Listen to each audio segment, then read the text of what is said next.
আসসালামু আলাইকুম ভিউয়ার্স, আশা করি সবাই ভালো আছেন। আপনারা সবসময় ভালো থাকেন, সুস্থ থাকেন, আমি সেই কামনাই করি। পবিত্র রমজান মাস উপলক্ষে আপনারা বেশি বেশি করে আল্লাহর ইবাদত করেন, সেই কামনাই রইল।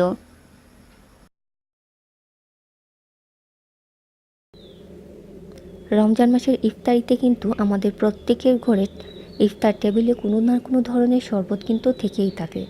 আজ আমি আপনাদের সাথে স্বাস্থ্যকর উপায়ে দুটি শরবতের রেসিপি শেয়ার করব। আশা করি আপনাদের ভালো লাগবে। আর যদি ভালো লেগে থাকে তাহলে অবশ্যই লাইক দিতে ভুলবেন না। যারা এখনও আমার চ্যানেলটি সাবস্ক্রাইব করেননি অবশ্যই করে নেবেন এবং পাশে থাকা বেল আইকনে একটি ক্লিক করে রাখবেন, তাহলে আমি যখনই কোনো নতুন ভিডিও আপলোড করব সাথে সাথে নোটিফিকেশন আপনার কাছে পৌঁছে যাবে।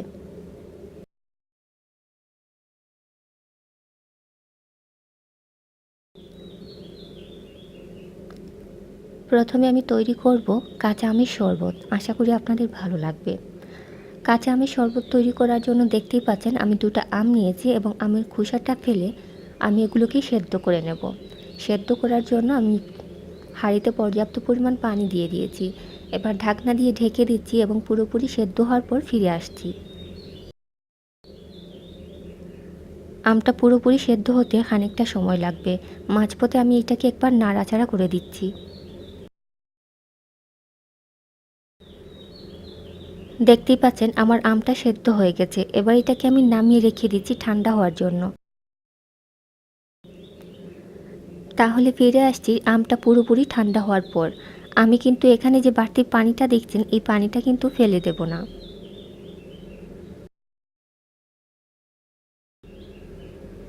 দেখতেই পাচ্ছেন আমার আমটা ঠান্ডা হয়ে গেছে। এবার আমি আম থেকে সব রসগুলা নিয়ে নিচ্ছি এবং আমের আটিটা ফেলে দেব। এটি ব্লেন্ডার করার কোনো দরকার নেই, হাত দিয়ে এভাবে চটকে নিলেই হবে।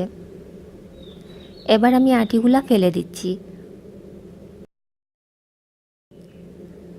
আটিগুলা ফেলা হয়ে গেলে আমি এর মধ্যে দিয়ে দিচ্ছি 2 টেবিল চামচ পরিমাণ চিনি, 1 চা চামচ পরিমাণ বিট লবণ,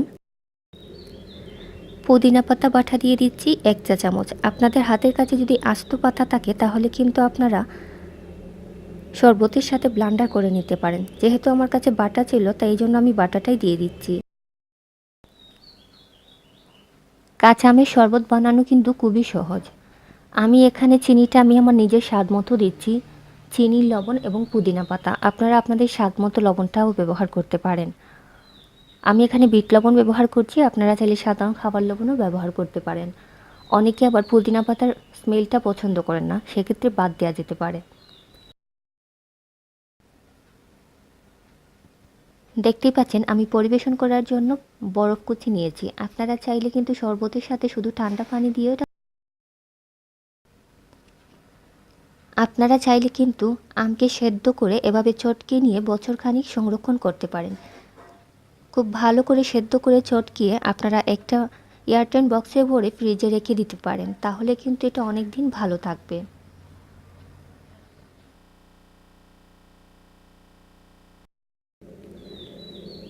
দেখলেন তো কত সহজে তৈরি হয়ে গেল কাঁচা আমের শরবত। আশা করি আপনাদের ভালো লাগবে।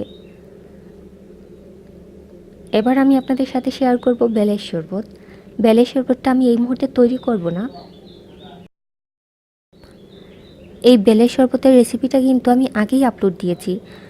নিচের ডেসক্রিপশন বক্সে আমি লিঙ্কটা দিয়ে দেব। আশা করি আপনাদের উপকারে আসবে। আজ এখানেই বিদায় নিচ্ছি। আল্লাহ হাফিজ।